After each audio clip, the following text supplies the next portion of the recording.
It's your daily dose of Donna. Welcome to the show. Today is Thursday, March 26th, and we have some great breaking news out of the Kelsey Fitzsimmons trial. I'm going to get right into that right after my opening. Plus, Savannah Guthrie sits down for her first of three-parted interview, but the first chunk of the interview came out with Hoda Kotb, so lots of new information. I take that back. I wouldn't say lots of new information came out, but we got some new information that came out about Savannah Guthrie and that situation. Very, very tragic, horrible story with this disappearance of her mother. Nancy Guthrie, Sheriff Nanos is in the doghouse right now, okay? It can't be more clear how bad Sheriff Nanos is doing at his whatever job. Okay. Andy Cohen is going after Sarah Michelle Gellar. Excuse me? Andy, what? We're going to talk about Summer House. We're going to talk about, if we have time, maybe we can get into Jessica Biel and Justin Timberlake's bad marriage. There's so many things that we have to talk about. Okay. So just get ready. We have a locked and loaded, full episode today with all of your favorite stories in 1 hour here on Daily Dose of Donna.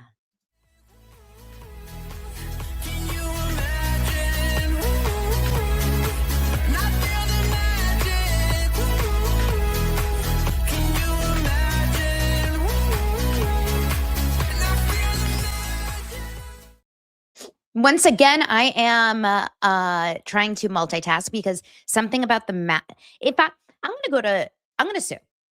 Okay. Hi, my name is Donna Bowling, and I am going to courts to sue Apple products, Mac. Yep. Whoever owns that now, is it Tim Cook? I'm going to go there and I'm going to sue them for one thing and one thing only. This situation. Okay. This is the stupidest thing I've ever seen in my entire life. You cannot use your mouse while you're charging your mouse. Do you know how insane that is? In what world? How? What kind of a thing is this? The only time you ever recognize that your mouse on your computer needs to be charged is when you're sitting at your computer and you need to use your mouse. And by the time I'm done with my show and then edit and get all the work done or whatever, and I walk away, I don't remember to charge my mouse. At that point, I'm done. So at this point, my mouse is being charged in between topics when I don't have to use it, but I'm constantly using my mouse during my show. So this is going to be a challenge. I think we're at 6% right now. Okay. It's really an issue. It's really a problem. I'm surprised they figured out everything over there. They can't figure this out. You can charge your wireless keyboard when you're on your computer. Just saying, it's a really stupid move. Okay. Welcome to the show, everyone. You guys, we already have a couple hundred people here. Make sure you hit that like. I know this couldn't have worked out more perfectly because we just got a verdict in that Kelsey Fitzsimmons trial. And I'm going to share something about this trial. I'm going to make it my lead story because it's kind of top of mind right now. If you have no idea about the Kelsey Fitzsimmons trial, I'm going to try to share it with you guys in 5 minutes or less, 2 minutes or less, because I already did a whole rundown maybe 3 days ago. It was a very short trial. I want to say 4 days. I think closing statements and the verdict happened on the 4th day. So it's a very quick trial. It's very unlike what we're used to with the Karen Reed of the world. And I'm so glad for her that it was. And partially it was because I'm assuming because she chose to forego a jury trial. So this was a trial just by the judge's decision. And I guess that it ended up being a good decision. I always wonder, and I'm not, a law tuber, but I'm very curious when you would choose a jury versus when you would choose a judge to make the decision. So you guys let me know if you know that. Okay. Kelsey Fitzsimmons. Kelsey Fitzsimmons is a 26 I think she's 26 now. I don't believe she was 26 then. Kelsey Fitzsimmons is a 26-year-old former police officer for the uh, North Andover Police Department, which is in Massachusetts. You know, we always end up back in Massachusetts. No matter what, we will always end back up over there. So what happened with Kelsey Fitzsimmons is in June of 2025, June 30th, I want to believe, she was going through a situation with her baby daddy / fiance. His name is Justin Alien. And he also worked for the same department, but he was a fire department. Sorry. So he worked for North Andover, but he was in the fire department. She's an officer. He's a fire department fireman. They have a baby together. They're engaged and they have a baby together, little Caden. Okay. Caden was born in February 2025, a little baby. So we're talking about a little baby boy, and Kelsey is his mom. So Kelsey allegedly was having some issues with Justin, her boyfriend, and baby daddy and fiance. Sorry. They were having some issues, but she didn't know that, you know, it was relationship ending or anything like that. He allegedly was supposed to meet her for like the kid trade off. No, not for the kid trade off, just to meet and talk at a park on a random afternoon at like 1 o'clock or 2 o'clock. He doesn't show. She comes home and she's confused because she sees his car at like a mutual friend's house of theirs, whatever that I learned when she was on the stand yesterday. She parks at home and goes into her house. She calls her mom because her mom is her best friend and lives 15 minutes away. She calls her mom. Her mom comes over just to kind of hang out with her because she's probably freaking out over why, you know, he's not responding to her fiance, and they had a fight or whatever, and she's going through a lot of emotions anyway. You know, 4 months after a baby is born, all kinds of hormones are going on. She's breastfeeding. I think she was breastfeeding. I know she bottle fed, but I don't know if she was also breastfeeding. Anyway, she knows that she has to get back to work soon. She's trying to get back to work, and she has like some appointments to get back to work after maternity leave. She's sitting at home with her mom. Her mom then leaves at like around 5. 3 minutes later, the police, 3 police officers, her colleagues, her coworkers, these are 3 men that she knows. One of them having been at her, I think she was at his wedding, or they had dogs that played together. Like they were close. These are your friends-ish, you know? And the other one, Officer Noonan, was a guy that she looked up as a mentor. They had been on a call together just a few months before that was very traumatic and very hard. And she was, you know, she's a rookie. So she was looking at him as like a mentor figure. He's older. I think he's like in his 60s. So they come into her house with an envelope. And she is confused. Why are they here with an envelope? Like, what's going on? She obviously knew something was wrong. They want her to put her baby down. Her baby's crying. She's like, I'm not putting my baby down. I'm going to feed my baby while you guys are showing me what this is. She opens this envelope holding her little baby. And that's when she sees a restraining order from the baby daddy, her fiance. Okay.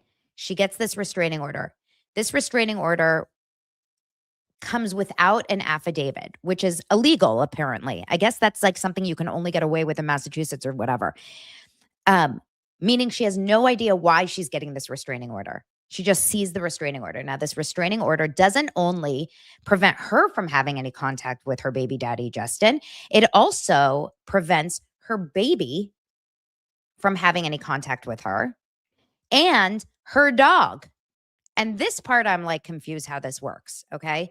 I don't know how in the world you can call for a restraining order to take the baby away from the mother, the breastfeeding mother. Like my brain is in shock. She, by the way, testified about all of this yesterday. I'm going to show you a couple clips of her testifying. She did such a phenomenal job. I learned all of this yesterday, by the way. We kind of knew details, but I learned all of this about how she was feeling. So within just a few minutes, literally minutes, she's finding out that she is losing everything. And these are police officers, her colleagues, that are giving her this information. And she can't sit there and fight them. She knows how the law works. So she's kind of freaking out, understandably, and having, anxiety over the fact that she now has to give her baby to the police officers, she assumes, to do some sort of trade-off to the dad who just gave her a restraining order. And remember, she thinks she's going to marry this man. She just had a bachelorette party. So she's freaking out over it, understandably. She gives the baby as she starts packing up the baby stuff, she gives the baby to one of the officers, okay? I want to say Noonan, but maybe not. I can't remember now. So he's bouncing the baby, and she gets to call her mom. She's panicking. She calls her mom. Her mom had just left her house 5 minutes before. So her mom comes back in, and now her mom is there with them, kind of probably helping or whatever, trying to figure out the situation. You can only imagine the traumatic feeling this is. She goes, my baby was 4 months old. They said that I wouldn't be able to be in contact with my baby for 2 weeks until the next whatever hearing or whatever. She says that is an eternity for a mother with an infant. I mean, guys, it's an eternity for me with my kids, 2 weeks. You're so attached to a little baby as a mother, and I don't know how men are and dads are, but moms, especially if you're feeding them from your breasts, like that is an insane amount of time. An insane amount of time. I see all your guys' comments. I'm just going to take a second and read it here. Miss Squishy says, having a bench trial allows the defense to get away with treating victims and witnesses on the stand worse to impeach them because a jury will hate that, but a judge will be indifferent in your opinion. Interesting. Most people should have a bench trial. That's an interesting thing here. Lynette says she's watching from Florida on vacation, enjoying your show with my sister. Love your topics today. Lynette Corolla, my girl Lynette. Hey, Lynette, I'm so glad that you're here live. If you guys don't know Lynette, you should. Lynette, remind me what your podcast is called because I have it, but I can't remember. Put it in the comments so that I can shout it out to everyone. Okay, so let's move on and continue with what happens now. The mom is in there. You just have to imagine her house has 2 stories, very narrow steps that go up into her bedroom. So she goes into the kids' room. I imagine that's probably upstairs as well. She goes into the kids' room. She starts to get like diaper bags and as many things as she can think of for a baby for 2 weeks. She's kind of like lost, right? You can imagine she's just devastated over this. And then while she's upstairs and doing all this, and an officer whom she trusts, Lynette says, thank you. It's called For Crying Out Loud, You're a Doll. Okay, you guys, make sure to listen to For Crying Out Loud. It's a podcast that's been around for a long time. She's great. Thanks, Lynette. Okay, so the baby is being held by the officer or maybe the mom at this point. I think the mom is holding the baby. I don't know. You don't see it because we don't have footage. She only has surveillance camera in the kind of like porch opening area. So now she's allegedly upstairs trying to figure something out. We see Justin, the man who served her a restraining order, broke her heart and ended basically everything that she knows and loves 5 seconds before this. Now walks right into the home of the woman. They don't share a house, you guys. He walks right into her house. Maybe they stayed together. I don't know, but that was her house 1000%. So he walks right in with his sister and takes that baby. She is probably panicked because now all of a sudden she realizes the man that just served her a restraining order and just ended their engagement and just broke her freaking heart is in her home. That is wild that the police officers even allowed for any of that. Now, mind you, there's another part here, and this is about guns. She's an officer. She has 2 guns. She has 2 firearms. The police, when they come in, they're under the impression that she is going to, potentially be harmful, volatile. That's what the restraining order was about, that she is not safe for the baby or for herself or whatever. So they come in and they ask about where the guns are. She says in the basement. She lied about that. She knew that she had a gun. I believe there was maybe one in the basement, but she knew that she had one in her bedroom. And the reason that she lied is because she says this right on the stand. I mean, I'll let her speak for herself because this is, it will take me just 1 second to cue it up. But this was a really, really powerful, sad, and trigger warning, you guys, on all of this. Because she felt like her life was over within 1 minute. And it was really hard to listen to, but she talks about it here. Hold on. I'm going to try to find the part. This was on the direct with her attorney, Attorney Bradle, who happens to also be Turtle Boy's attorney. Let me just kind of see where we are here. This is Kelsey Fitzsimmons. Of how they come in the house. Did you let them in, or how did that happen? I opened the door and Lieutenant Daly immediately put his foot on my front porch, and we didn't just come in, and I was like, okay, all right. I didn't hear that one. So this is when she's talking about the police coming into her house. I'm going to put it on 1.25 speed. Hopefully that doesn't ruin it for you guys, but I just don't want it to take too long here. I grabbed one of my duffel bags, and I first went in the kitchen, and as I was putting the bottles in the bag, it was just kind of like all setting in exactly what was happening, and there was just so many unknowns. And as I was packing things, I was like, okay, Justin just broke up with me via restraining order. We have a wedding in 4 months.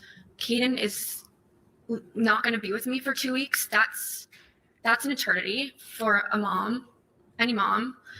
And then everyone was just brushing over the fact that it was 2 weeks. And I was like, 2 weeks without Kaden? Like, and I just kept, in my mind was just going fast. Like, I can't work overtime because I have a son now. I can't afford my home by myself without overtime. It was just, I lost everything. Even my doggy was on the restraining order. Maverick, my dog Maverick, was on the restraining order. So my son, your dog or Justin's dog? He was my dog. So I saw my baby go, my fiance, my dog, my house, and I knew that was going to be my job too. Because whatever I was accused of wasn't good if at restraining order. And you didn't have the affidavit? No.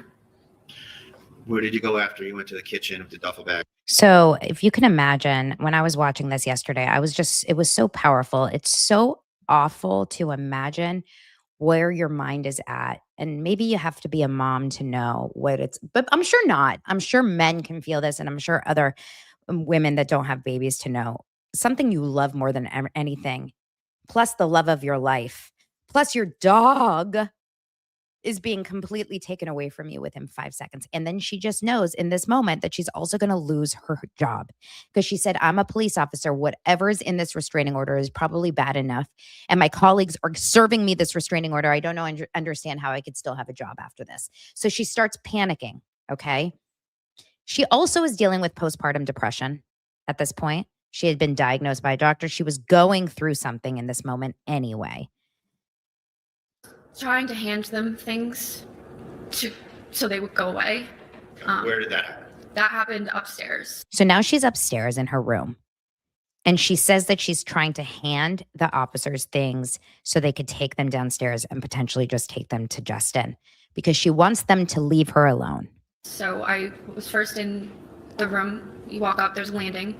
The room on the left is Kaden's room. I went in there first, and I put books in a car seat because Justin Stark didn't have the car seat. And I handed it, I don't even know who I handed it to one of them. And I said, can you bring this downstairs? What happened after you said that? Somebody brought it downstairs, and then they came back up. So you struck out in terms of what you testified to earlier?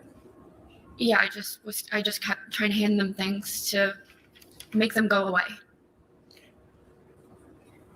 Meaning, what do you mean make them go away? Be more specific if you can. Like, what was the plan? I knew if I Trigger warning here, everyone. pulled out my firearm in front of a police officer, I would get shot. That was not my intention, and that's not what I did. I was trying to get them away from me, so that didn't happen. So they weren't put in that position, because I'm not dumb. I was a police officer. If someone takes out a gun in front of you, yes, that's a threat. Yes. that somebody that you probably feel threatened from. So, but if you want to kill yourself, why not just let it happen that way? So earlier in the testimony, and I can't find exactly where she says this, her plan was to go upstairs and be away from everyone, push them all out of the house or downstairs so she could be alone with her firearm, she says, because she didn't see a way forward in this moment. It's hard to kind of envision when like you see where she is now and like life, and she seems like she's better, mentally. But in that moment, and there was also some other stuff that was happening with all of her friends conspiring, and all of them were together. She had just seen that they were all together. So now she knows that this is like a plan from her whole mutual group of friends kind of coming after her. And she just feels she probably just is at a loss, right? And it's so sad to think about it. But she says, I'm a police officer. I'm smart enough to know that if I pull out a gun in front of a police officer, I am a threat. I would never do that. I wanted them to not have to see this. I was not willing to let them be in the room for this, but that's where I was. That's selfish. I would never do that. Even looking back now, like reflecting for 9 months, I think my decision to do it to myself was selfish to everybody who loves me. So I'll just leave it at that. I wanted to kill myself, me and my gun, no one else involved. How many different times did you try to have the officers transport some stuff downstairs? So she goes on to say that that's what she did. She just kept kind of getting them to try to go downstairs. And it is, an incredibly challenging story to think about where she was in that mindset right there. Her baby is being taken and has left the house with her ex's sister. If you see the footage, which I showed 2 days ago of the surveillance video of the guy just walking in there, that Justin jerk off, right? Walking in there, just taking that baby. It's just awful. So what happens is, and this is now where you have credibility, right? This is a test of credibility because it's he said, she said. There's no body cams on these officers. Of course not. So Officer Noonan, he comes upstairs, and his account of what happened in this moment was that he sees her with a firearm pointed with her hands out straight at him. And he says, no, Kelsey, don't do it. Don't do it. And then he shoots her in the chest. Okay. Obviously she's survived, but that's his account. Her account is that she pulled the gun out of the chest, the locked chest. She held it close to her chest, and she said she put it directly right to her temple. Then she actually pulled the trigger, and it was not loaded. There was no bullet. I don't know enough about, firearms to know what that means. Like, was there a magazine or whatever? There's no bullet. So then she says, fuck. And she says her account is that she says F-U-C, and before I even get to the K of the word, I'm shot. So he said, no, don't do it, Kelsey. He says she was shooting him. She says, I was just pointing it towards myself, and then I was down. And she said, I was talking like the entire time. I was very lucid. I remember the feeling. They were trying to put oxygen on me. I said, take it away. I want to die. I want to die. She says she gets into the EMT in the fire truck or the ambulance to go to the hospital. And she says, I told every single person in that ambulance that I wanted to end my life. They all know it. They all heard it. I said it to everyone.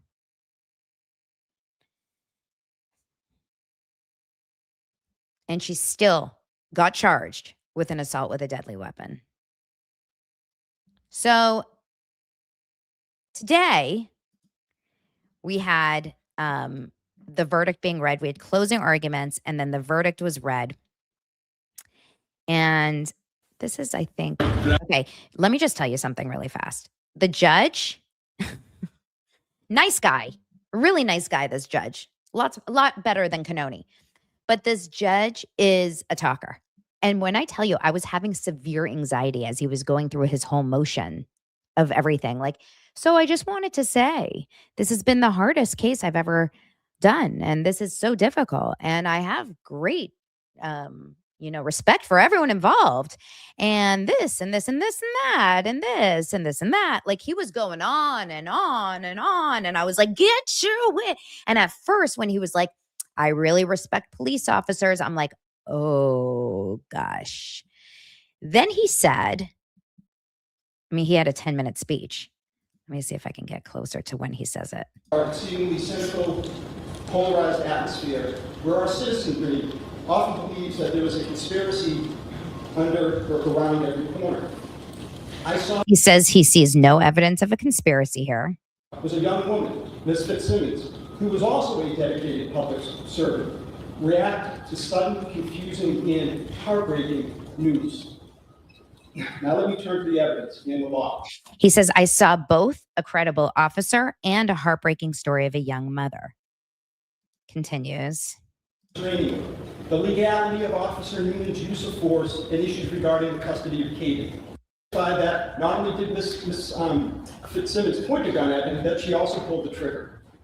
Both agree that it happened in seconds near a narrow doorway, and the crime scene photos show that the door frame was made narrower by a clothes rack containing police uniforms that was to Officer Newman's left.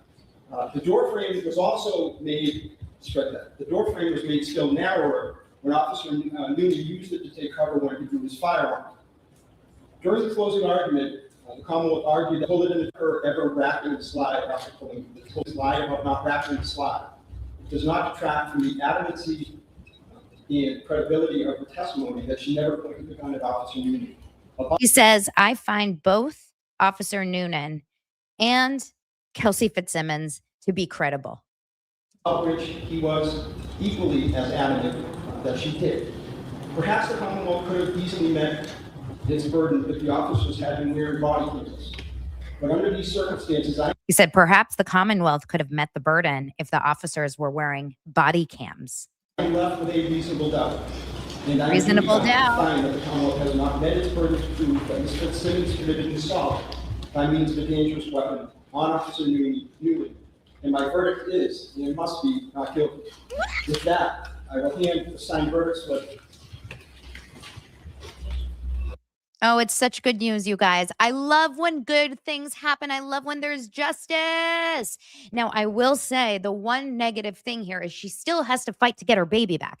You guys, she has not been with her baby since that baby was 4 months old. That baby is now 13 months old. She has not been with her baby. So that is the next step. She has to go to family court now, and she has to fight to get her baby back, which she's got to. She absolutely has to. But I'm just going to say that we started the day with some really good news about Kelsey Fitzsimmons. I was nervous. And listen, I think that this experience, is as awful as it is, in a way saved her life. Because in a moment from whether you want to call it God or like a higher power, that gun that she held to her own head was not loaded. It didn't fire. And that to me is enough of a sign of the world's. And then she was shot in the chest and she survived. She's living, she's breathing. Her brain's not dysfunctioning. Like she's completely fine now. I'm sure she has some residual damage, but like she is okay. She is living. And now she is able to look at her life as like, this is not something I should have done. I recognize now, she says, that was selfish of me to ever want to do. You guys, to me, that was like, that's the kind of amazing thing about it. It's truly a story of like survival. She's a survivor. She better get her baby back quick. Okay, let's move on to Savannah. Sorry to laugh, but like that to me was so powerful. And now we have to talk about this interview, which was also powerful. I mean, it's very sad. So we're going to get into Savannah in just a second. First, I want to remind you guys that this week's episodes are brought to you by Laundry Sauce. Let me pull up my video for laundry sauce because laundry sauce, you can smell good, you can look good, and you can feel good. I have been loving laundry sauce, especially on my laundry and my husband's Lances, because I'm not using it on the kids. I just find that they don't need like perfumed or scented laundry. But to me, I love the way it smells. If only you guys could smell me now. Okay. I wish there was smell-o-vision here. It's time for some spring cleaning. When it comes to the scent of your laundry, it shouldn't smell like the same thing you use to disinfect your bathroom. Enter Laundry Sauce, the premium scented laundry pods that don't just clean your clothes, they elevate them. Say goodbye to that stale, overused detergent scent and hello to luxurious, fine fragrance freshness that lasts.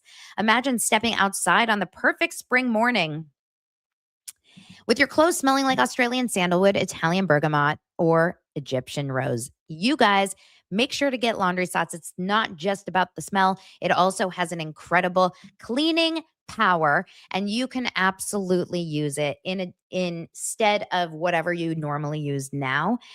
There's a full money back guarantee. If you don't get better smelling, cleaner laundry, you get a full refund, no questions asked. For a limited time only, our listeners get 20% off your entire order when you use code DailyDose at laundrysauce.com. That's 20% off your order at laundrysauce.com with promo code DailyDose. Okay, let's move on to Savannah. So, someone is asking, Donna, please help me understand the toe. I don't get it, Lunar. What's your question? Please help me understand what? Oh, the timeline of Savannah's explanation. She is saying Saturday night in the beginning of her interview with Hoda. Did she actually say Saturday night? I didn't hear that. Let's go and try to find this entire. This is the problem with this interview. It's like in these little bits and pieces, unless you watched it live. And I kind of don't know where to find it, you guys. Let me see. Today Show Savannah. Let me see if I want to see the entirety of it. Part 1. Okay, let's watch just a little bit of if she says Saturday. If she says Saturday, my mind will be blown. Okay? Because I don't remember hearing Saturday, but let's listen. Day was, I guess, a normal weekend for you. Yeah. The weekend your mom went missing. Tell me what you were doing and what happened. Well, I had given Mike for Christmas a boys' trip to go play tennis. And so he had been gone for the weekend. So I took my kids actually to Carson's. Mm-hmm. So we had a beautiful, fun night together. And then I came home. And really, it just got home at the same time that Mike came home. We were just saying hi, putting down our stuff, and the kids were running around. And my sister called me, and I said, "Is everything okay?" Mm-hmm. And she said, "No." She said, "Mom's missing." And I said, "What? Yeah. What are you talking about?" She said, "She's gone." And okay, so first of all, I don't think she says Saturday. Savannah is saying that she was at Carson Daly's home on Saturday night when she got the phone call. She didn't say Saturday. Unless you guys are seeing Saturday, I'm not seeing Saturday. My guess, my feeling from this is it's Sunday because, I mean, it would be wild if this entire time it was. Okay, well, let's take it one step at a time here. She says, I gave Mike, my husband, a fishing trip for the weekend or whatever kind of trip he went on. This is the end of the weekend. And yeah, she said it was the end of the weekend. You guys, I think it's Sunday. I really do feel like it was Sunday. I mean, I could be wrong. But anyway, so she's saying that she was at Carson Daly's home. I guess they're very close. Who knows? Now, imagine what time you guys think this is, okay? Are you thinking it's like 7, 8? It's the end of the night, and she is hanging out with her kids and her family or whatever? What do you guys think? I mean, I have no idea what it could be. So she is coming home. She finds out in that moment that she gets a phone call from her sister saying, oh my God, mom is missing. This is the part, you guys, that very much confused me. Okay? It very much confused me. You're telling me that your mom went missing, allegedly, according to the timeline. Annie saw that mom wasn't there around 11 something, came to the house. This is in Arizona. The time difference, I want to say, is 2 hours between where they were in New York, maybe 3. So you're saying that she went there at around 11, found out mom was not there, called the police. Then the police came. Remember, you guys, the police came they called the police 7 minutes after they came to the house and didn't find mom. They called the police. The police came right away, allegedly. And this was according to Nanos, they went straight into major search in that moment. I don't think that that's true, but that's what Nanos said. So now that should be 3 p.m. That to me is 3 p.m. New York time. What time? I need more information. I think this is why I'm so annoyed about this case, is because we are not getting any real tangible evidence or timeline or anything. Okay. She's saying it's the end of the weekend. We were at Carson's and then we came home at night. So just say it's 7. That's early for night, but just say it's 7. You knew your mom has been missing for 4 hours. The police are already there and you haven't picked up the phone and you haven't called your sister. If I went to my mom's house and my mom was not in her bed and she was supposed to be, and the door is open and her shoes are still there and her medicine is still there, the first person I'm calling is my sister before the police, because I don't even know what to do with myself. Oh my God, mom, where is she? That is fucking weird, you guys. And I'm not trying to blame Savannah here. I am saying the story is weird. And we can deny that from here on out. It doesn't mean that I don't feel awful for Savannah Guthrie. I felt really sad for her watching this. Truly, she is in honest to God agony. You can see it. You can feel it. You know it. But still, the timeline is so goddamn confusing. And this is why we keep saying, what the hell is going on here? Truly, come home in your mind to your mom's house. If you are lucky enough to still have a mother that is alive, go to your mom's house in your mind right now. You get there because you received a phone call from someone that sees your mom every Sunday morning. This is the story we've been told. You get a phone call from someone that you've seen every single morning, that sees your mom every Sunday morning. She calls you and she goes, your mom didn't show. You then immediately say, what? You call your mom. You call your mom. It's going to voicemail. You drive straight to your mom's house, 10-minute drive. And in all that time, you don't think to call your sister? In all that time, you're not picking up the phone and saying, Savannah, I'm freaking out. I'm on the way to mom's house. She's not there. She's not picking up and she didn't show up. I'm scared of what I'm going to walk in when I come inside my house. You guys, that is fucking weird. And if you don't think it's weird, then I don't know. What was Annie doing for those 10 minutes? What were Annie and Tommaso, formerly known as Tommaso, he's now Tommy. What were Annie and Tommy doing for those 10 minutes driving over to the house? Listening to music? No, you call your sister. You call the next closest person to your mother. That's what I would do. I would never be able to go through it alone without telling my sister. Okay? Next, she gets the call. It's evening. She gets the call that mom is not there. And she's like, what do you mean? What do you mean? She starts to panic, understandably. She doesn't mention, you're right, someone said it in the comments, she doesn't mention that she calls Mark Kelly, the senator, the Arizona senator. But she does at some point call Mark Kelly. Let's go back to the interview. She was in a panic. I was in a panic. I'm like, call 911. Yeah. She's like, I did. We've called them. They're here. And we thought. I did. We called them. They're here. Why didn't you call your sister? Like, I understand if your sister is missing and your mom is 90 years old and you don't want to scare her.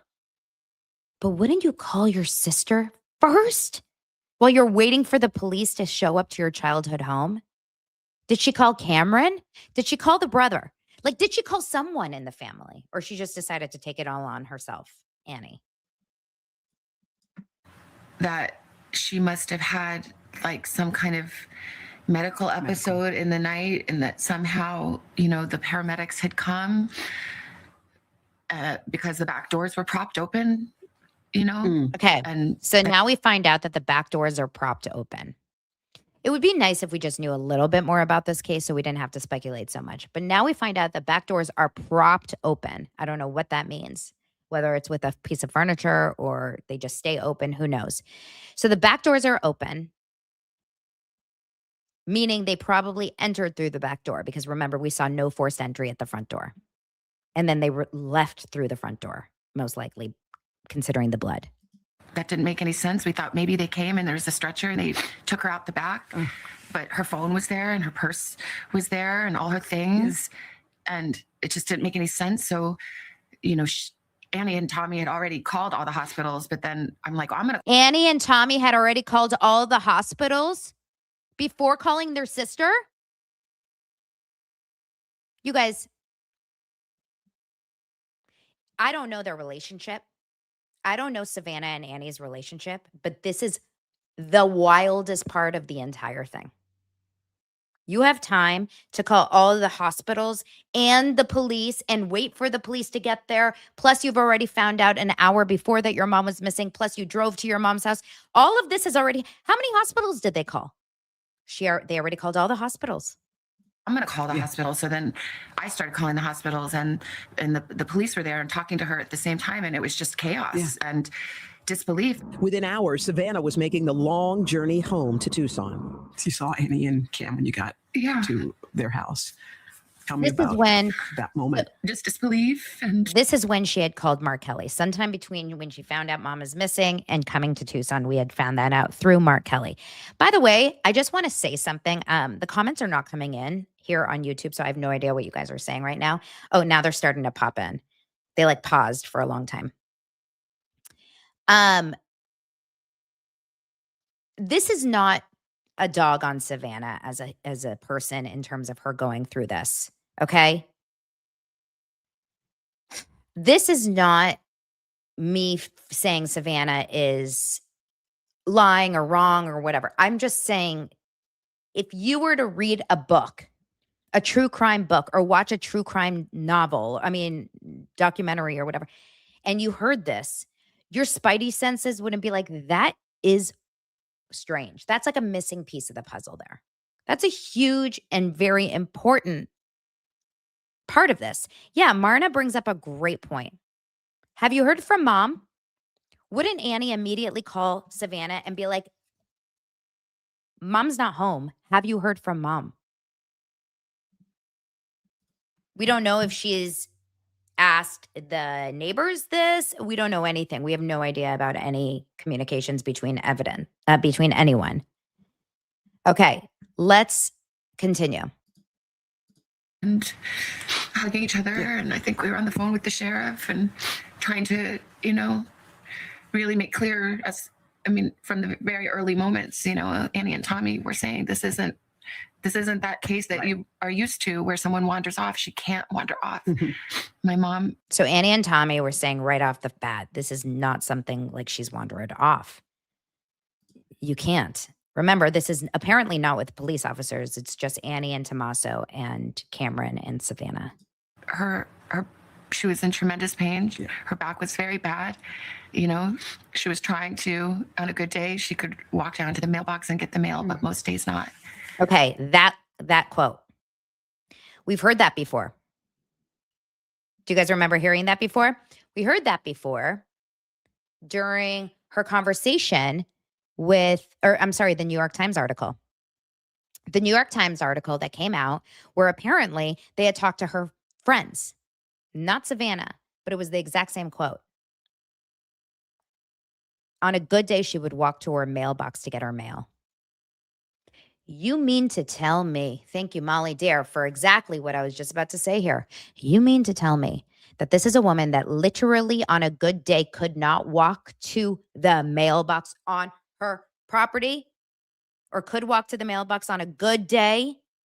And you're going to say, hey, I'm going to send an Uber. Leave your house on your own, walk down those front stairs to an Uber, not a driver that knows you, not a friend that can come to your door and at least help you into the car, an Uber. And then Tommy boy is going to drive home and drop you off. The woman that can't function very well on her own, clearly, according to her, Savannah, you're just going to drop her off in the garage. Bye. This is fucking weird.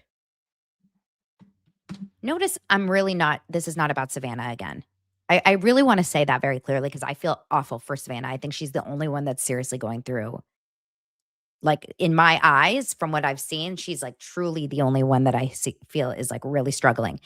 Again, the comments are just stopping. It's like really very annoying because I love communicating with you guys and I'm sure they're there, but they go through periods where they just stop coming in. So I have no idea what you guys are going to say or saying. I'm going to keep going. So there was no wander off. And the doors were propped open. Yeah. And there was blood on the front doorstep. And the Ring camera had been yanked off. Yeah. And so we were saying, this is Do something. this is not Yeah. okay. Yeah. This isn't, something is very wrong here. Yeah. Yeah, no you shit. guys talk about what possibly could have happened? Like, what could have happened? What went down? Did you? I think my brother, my siblings are so amazing. My brother, he spent his career in the military and worked in intelligence. Okay, she goes and talks about her brother. She talks about her sister. And I said, I'm sorry, sweetie, but yeah, maybe. She talked to her brother about this one moment where she said, actually, I don't think she talks about her sister. I don't remember hearing her talk about her sister in the interview, but maybe she does. She says, her brother says, I think this is a ransom situation. Like right off the bat. I think this is a ransom situation because of you.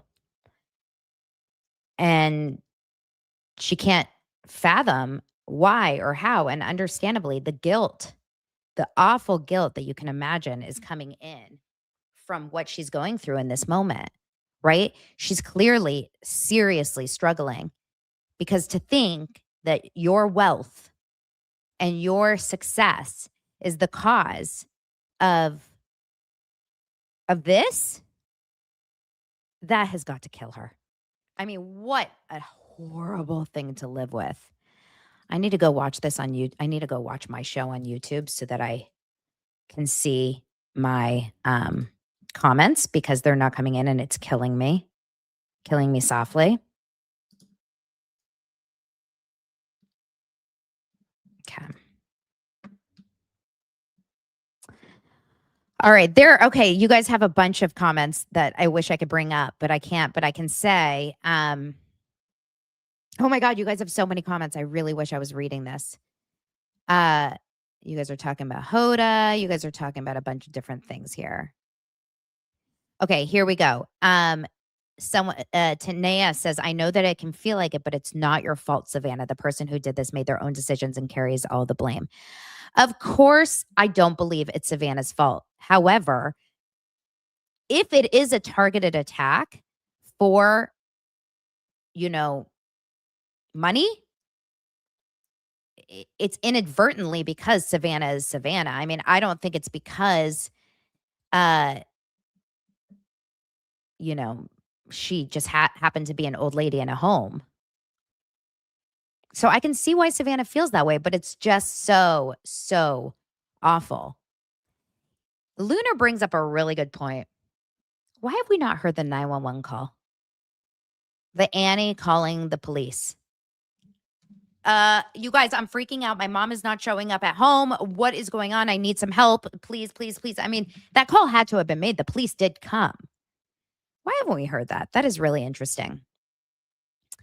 Let me see. A bunch of your comments are finally coming in. Thank God. I want to see Uber video of Nancy. So do I. I would love to see Nancy come into that car and sit there. Is she nice? Is she chatty? Is she friendly? Is she talking? Is she saying anything about the mahjong party that she had last night? Apparently, it was a woman driver and it was a 10-minute drive. In some of those you're silent, but some of those you have a lot of conversation. Why don't we know anything about anything? We don't even know what she was wearing. We found out just in this interview that she was taken from her bed in her pajamas. We didn't know that. We didn't know that. I just don't understand how this mom was so struggling and was left constantly alone in this home. And I understand that maybe she was feeling very independent and and stubborn, and a lot of older people do get there and feel like I would love to pretend that I'm still 55, 65, whatever, but I just don't understand. I can't wrap my head around Savannah not waking up every single morning of her life and calling her mom.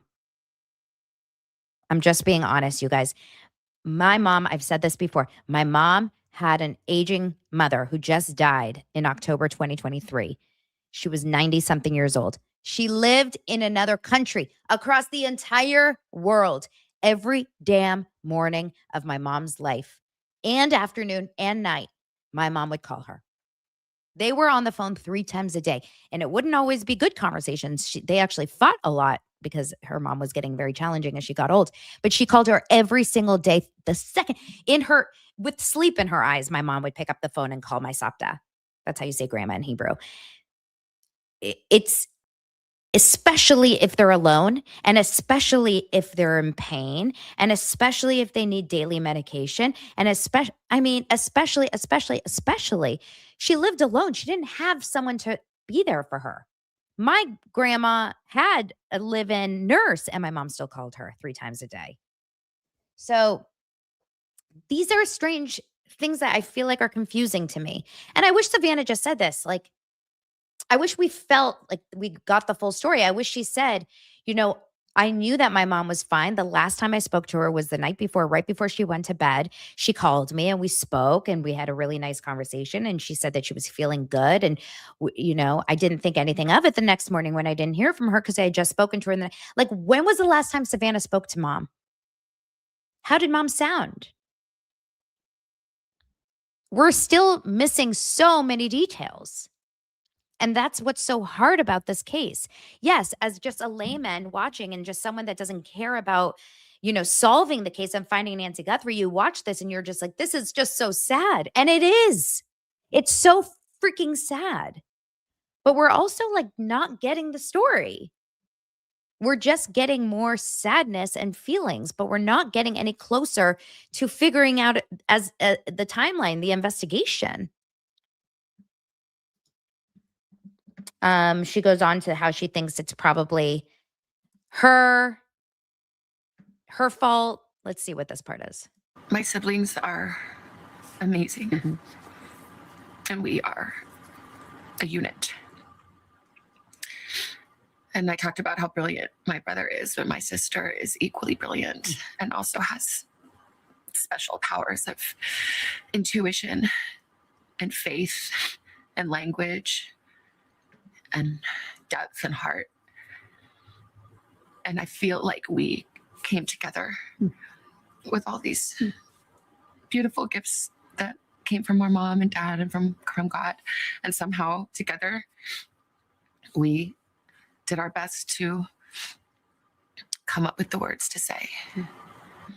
And I haven't posted one thing or said one thing that the 3 of us haven't decided together. It is surreal. It's how. Okay, so she's again very united front with sister and Tommaso and brother. Okay.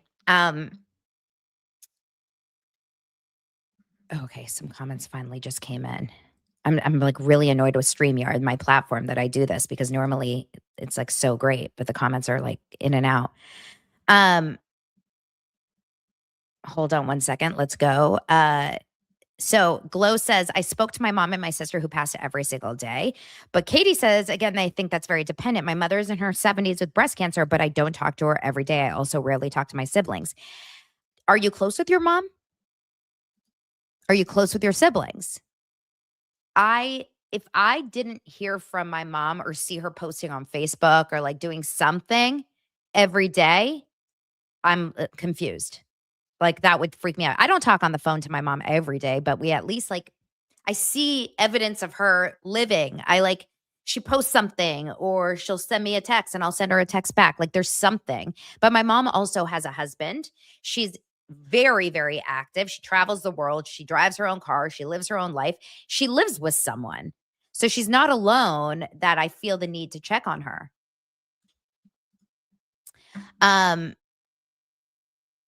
Yeah, a lot of people don't talk to their mom every single day. But like I said, I'm curious, who are your parents? Are they are they alone? Do they have people in their homes? Like that is also a big part of this. I'm just saying what I feel, like my gut feeling when I hear, that your mom is living alone and you're not checking in every day. I find that's just interesting. Okay. I want to keep going. She continues to talk about how close they are and how aligned they are and everything, how they're all really struggling. She then talks about the video that they made. In the dead of night, in her pajamas, with no shoes, without her medicine, this little person, and to beg for mercy. In the days that followed, multiple notes demanding payment were sent to various media outlets. The ransom notes or ransom requests came. Did you believe those to be real? There are a lot of different notes, I think, that came. And I think most of them, it's my understanding, are not real. And I didn't see them. But, a person that would send a fake ransom note really has to look deeply at themselves. Yeah. To a family in pain. But I believe the 2 notes that we received, that we responded to, I tend to believe those are real. Really? In the dead of night. Whoops. Okay, so why didn't she pay? Why didn't she pay? Why didn't she pay? What stopped her? I want to know more. I want to know the notes. Why did she think these notes were real? Why can't she say it?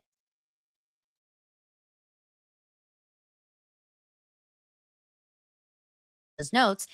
I want to know what's in the notes. I want to know why she thought those were real and not the other ones. And I want to know what stopped her from paying it. And maybe it's because she got the note and then she didn't get responses from the videos.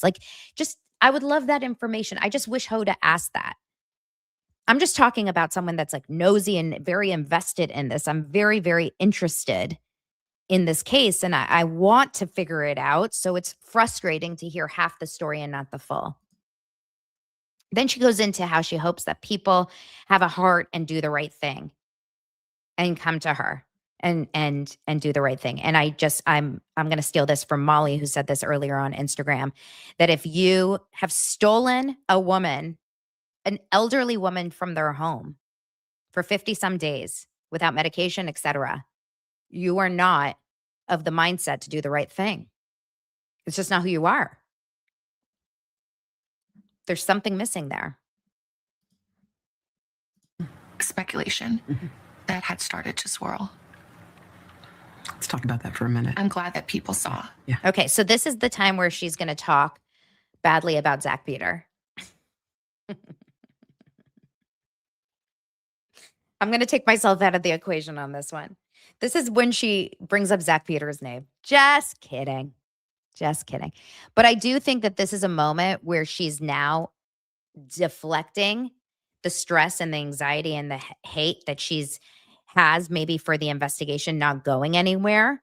And she's turning it into people like the true crime YouTubers, etc., who are talking about who could it be? Who could it be? Who could it be?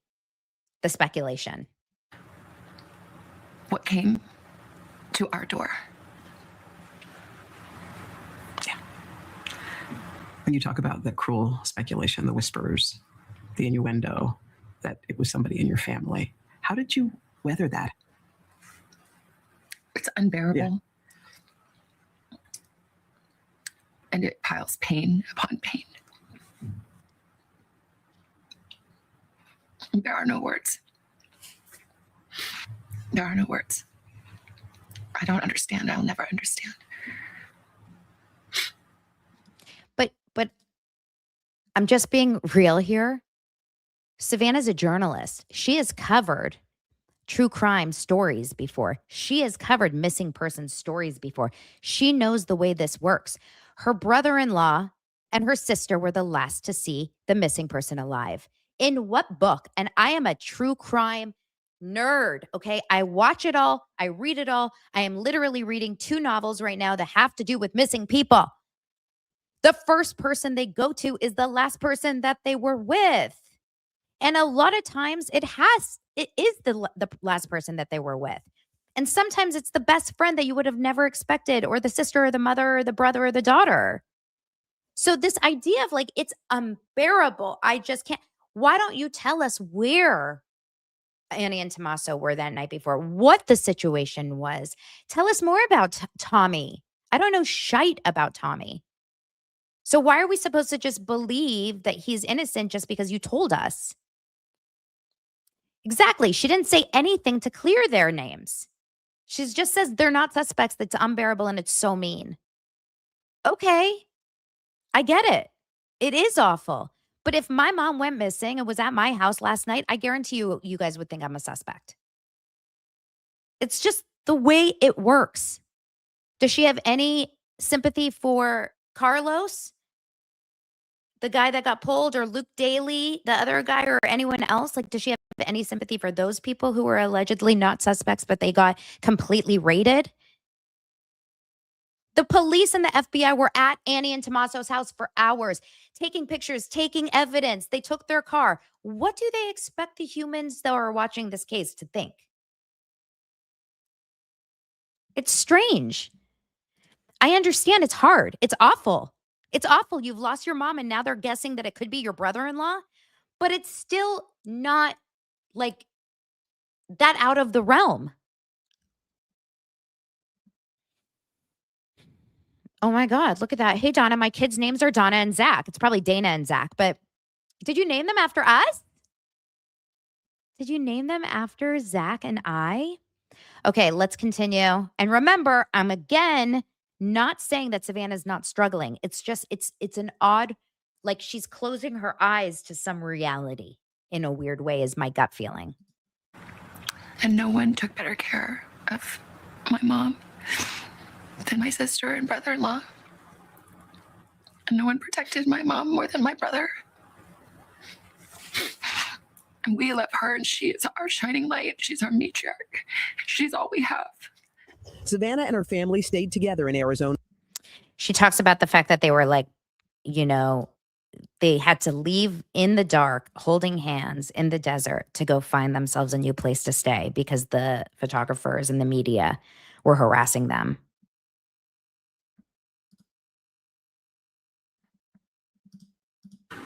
Holding hands, me and my sister and brother and I get into a car waiting for us to, because the people outside were closing in. So we found a place that was safe. Mm-hmm. Is that true, you guys? Have we seen any footage of Savannah and Annie and Tommaso in the middle of the night getting into a car? She said that people were closing in on them. I don't remember that. Maybe she means like metaphorically closing in on us. Because I don't remember footage of that. And then we couldn't really leave too much. So like those days are a blur. Yeah. Crying, praying. How did your family feel about the way the investigation was conducted? Oh, this would be a great moment to say we are very unhappy with Sheriff Nanos. We feel that he has failed us. Well, it's still going. Yeah. And Yeah. people have worked tirelessly. And we see that. Mhm. But we need answers. We cannot be at peace without knowing. And someone can do the right thing. And it is never too late to do the right thing. Did you hear that, Zach Peter? Lynette, she goes, I've never sent a super chat before, but I wanted to tell you how much I enjoy the show daily. And now my sister is Wendy is hooked too. Keep on keeping on, Donna. Mazel, and a great show you produce every day. I'm sure it's a lot of work. That is so kind. Thank you for the super chat, Lynette. So she is not in any way saying we're frustrated. We are frustrated that it has been 50 some days and we are not getting answers. We feel lost. We don't know why we are not getting more details. We don't know why we don't have any suspects. No one has ever heard of anything like this in this day and age with this kind of media attention. They are not saying that. They're not saying she's not showing any sort of frustration, which, guys, I just want to say, I understand she's a celebrity. I understand that she has to be honorable of a human being, etc. But you also have to be human. And when you are human, you have real, not just sadness, because she's in the sadness part of grief. You have anger and frustration. And you go through these moments like she's going through denial. She doesn't believe she's gone. She speaks about her in present tense, etc. That's fine. She's sad. That understandable. She's guilty. Understandable. She feels awful. But you're not pissed? You're not angry? Is there anger anywhere? Is there real, pulling my hair out? I sit there and I pull my hair out every single day saying, why the hell don't we know what happened to my mother?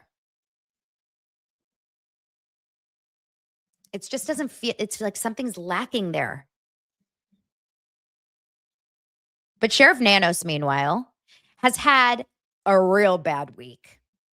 Okay. I don't know if you guys have seen this about Sheriff Nanos. By the way, we'll continue to cover the interviews as they continue on. And I want to be very clear because I know someone in the comments is going to be like, you have no heart. You have no empathy.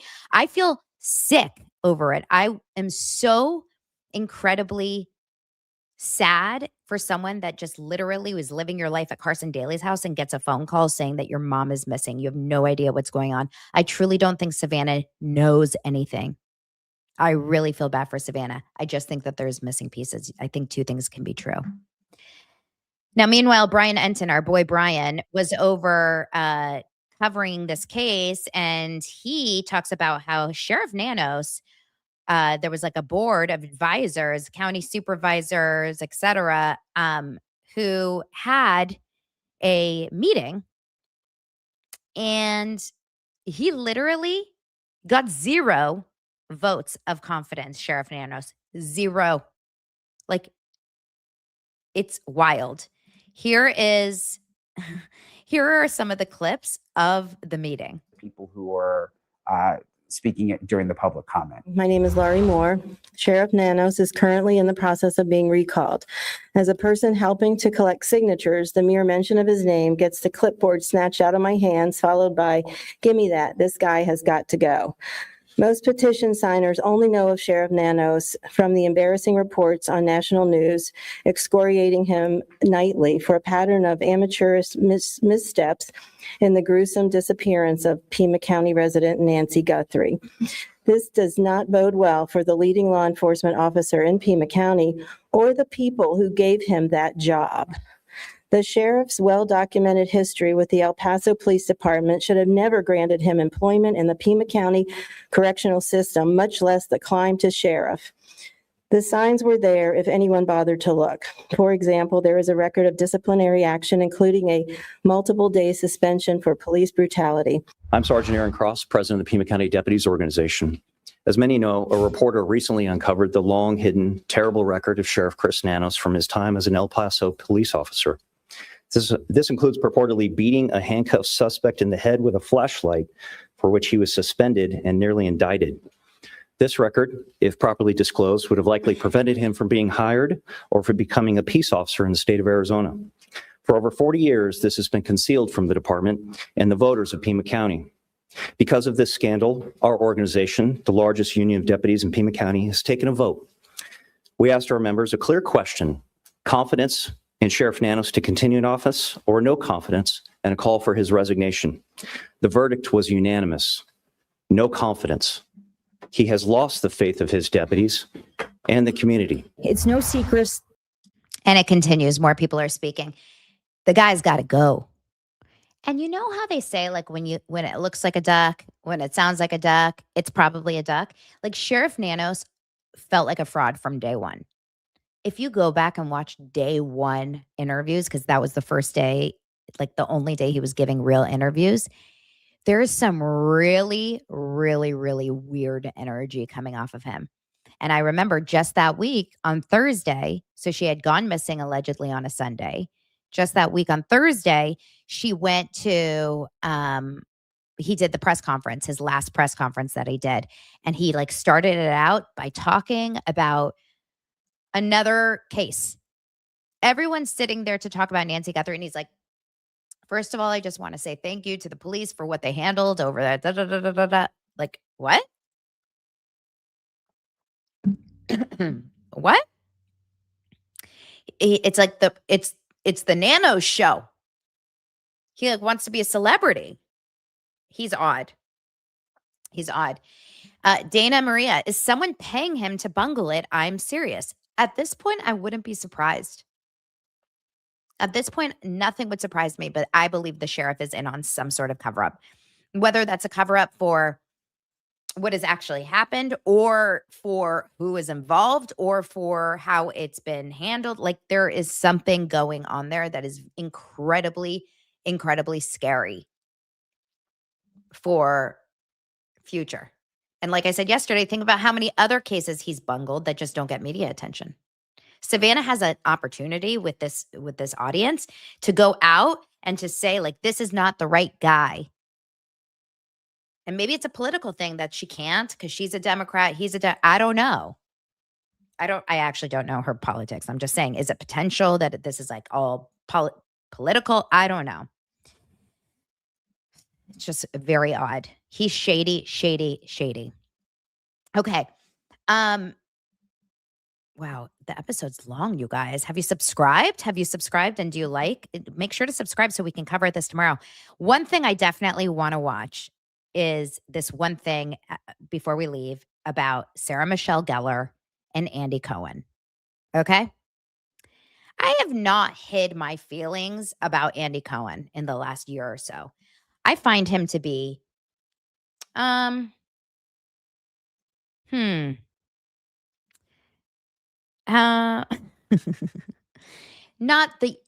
don't find him to be the most amazing like I used to. I used to be obsessed with Andy Cohen. I bought all his books. Like, I loved everything. And then I truly just got to a point in the last few years where I find him to be obnoxious. The things he says, I don't know if it's like Bethany's words about him, and then the lawsuits, and then just certain stances that he takes, and certain, I don't know. Something about Andy Cohen just gives me the ick. And Sarah Michelle Gellar, our girl Buffy the Vampire Slayer, was on a Page 6 radio show. I'm pretty sure it was Page 6 radio, but they film it in Radio Andy's studio. So it's Page 6 radio. Maybe it's on Radio Andy. That I don't know. It's a serious radio thing. And she's being interviewed, and she says this about 2 weeks ago. Here is the clip. Hold on. Let me just pull it up on X. And Sarah Michelle Gellar is so freaking cute. Like, she doesn't do anything wrong, okay? So this is Sarah Michelle Gellar talking. You're obsessed with reality television, like Real Houses of Beverly Hills. Yes. Are you loving this season? No. Oh, really? What's wrong? Share your notes, please. In fact, I did. I told it. I think it's boring. Uh-oh. Okay. I mean, I like the cast. Like, I love Rachel. I think Rachel's a great addition. I love Bose. Like, I think it's a great, I mean, I live for Kathy and Jen. Like, I want a spinoff. I want a Jen Tilly, Kathy Hilton spinoff. And it's slow. It is slow. It's just picking up now. Yeah. I know. And what do you think of Amanda Francis as a newbie? How do you, because I feel like she's a bit polarizing this season. I don't think she's polarizing. I still think anyone enjoys her. Oh, I don't know if okay. polarizing. That's true. She's not polarizing. She's manifesting them. Yeah. Manifesting what? Chanel We're not backpacks? sure. Yeah, Chanel backpacks. I want to. Okay. So her main take is like, I love Real Housewives. I love Real Houses of Beverly Hills. I love Rachel Zoe. I love Jennifer Tilly, Kathy Hilton. Like, I just don't necessarily love the season. And she's not wrong. Okay. I watch Beverly Hills, but it's not priority TV. None of these shows are priority TV except Summer House. Ugh, am I going to have time to talk about Summer House? Andy Cohen did not like that. Andy Cohen did not like that, which I find crazy, considering the fact that he gives his opinions on everything under the sun. He's allowed to get opinions on everything under the sun. People should be free to talk about their feelings on TV shows, right? This is what he says.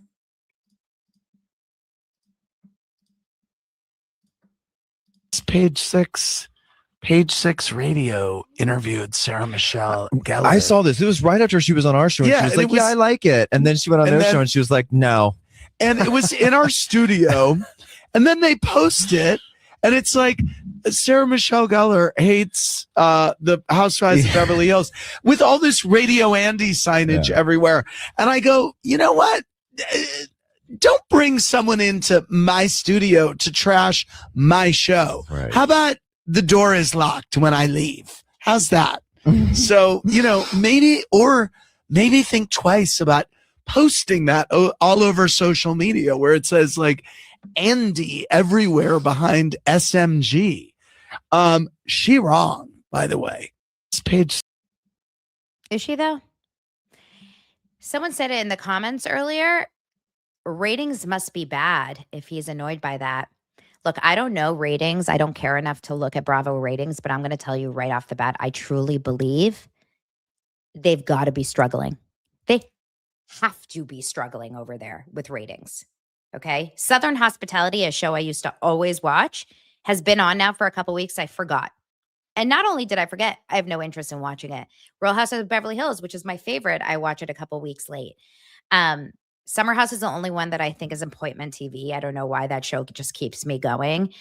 But remember, he's not an executive producer of those other shows. He's only an executive producer of Real Housewives. I don't even think he's an executive producer of Ladies of London. So all of them are struggling. Jersey just came back, or they just announced that Jersey's coming back with Melissa, Teresa, and whatever, Dolores. I didn't see anyone care. No one cares. I don't care. Like, I have no interest in rewatching that. And then Rhode Island is starting, which hopefully will be good. But I just think, you guys, I think the era is getting, is going slowly. It's like steps down, They have moments and then steps down. And they'll continue to be successful because they have things like BravoCon. They have those Bravo content creators that are obsessed. And it will keep going. It's like a world, but it's just not the same. It's not the same over there. I just think he sounds so butthurt over just a stupid little comment. He can only handle when people are obsessed with his shows, and if they're not, then he has to call them out and make them sound stupid. Not a fan whatsoever. And poor Sarah Michelle Gellar, now she has to sit with this bad feeling that she was, that she hurt Andy Cohen's feelings, which is never good for a celebrity. You kind of want to be on the right side of life there. So it's really strange. Okay. Summer House. I'm going to leave you just with a couple words about Summer House. So Summer House is the only show that I really like. I don't know why. I don't understand it because I can't relate to any of them. I am 45 years old this year. I am married with 2 kids. I can't relate to these people, and yet I still really like them.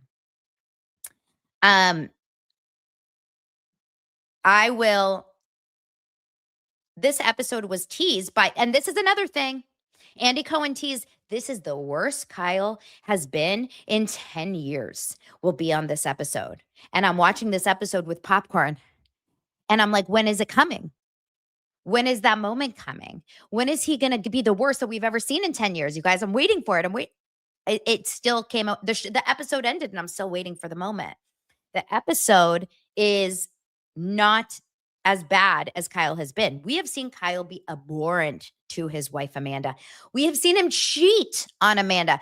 We have seen him call her lazy. We have seen him talk such shit about her. Yet this episode where he basically just said, you know, you're not nice to me. He made her cry one more time. I have no idea. I'm so bored by the Kyle and Amanda thing. I'm actually not bored by it. I love it so much. But that was not Kyle's worst showing at all. Let me tell you one more thing. Thank you so much, Drew, for your super chat. I really appreciate it. One more thing, and I've said this every year, the costumes. They kill it with the costumes. They put so much energy, time, and money in their costumes for those costume parties. And of course, it was really funny to see them all dressed really old with like big booties and walkers and whatever. But I am not joking when I tell you, we need to not have costume parties anymore. Like, why? Number one, they have a huge, huge costume situation. They work so hard and then they let their friends in and their friends come in regular clothes, which is just weird. Right? They're like, we're all going to be so, and they're not just so old. Like they had a party where they wanted to dress old. It wasn't just like putting on an old wig or talking like a granny. It was hiring hair and makeup to do it. And then people come and they literally don't, like, no, everyone's just in like a tank top. It's so awkward. So, okay. It was a good episode, mostly about Kyle and Amanda. Wes comes to Amanda's side and like takes care of her. And he also goes and talks to Kyle and tries to like calm Kyle down. And since the show has wrapped, Kyle and Amanda have divorced or are divorcing. And Sierra, who is so obviously still into West, hasn't been posting or seen at all with West, but West and Amanda have become very, very close. They've spent a lot of time together, one-on-one, I'm sure, but also as a group. And now people are noticing that Sierra unfollowed Amanda's bathing suit line on Instagram and has not liked any of Amanda's posts in the last few weeks. So I wonder, did Amanda hook up with West, which breaks girl code,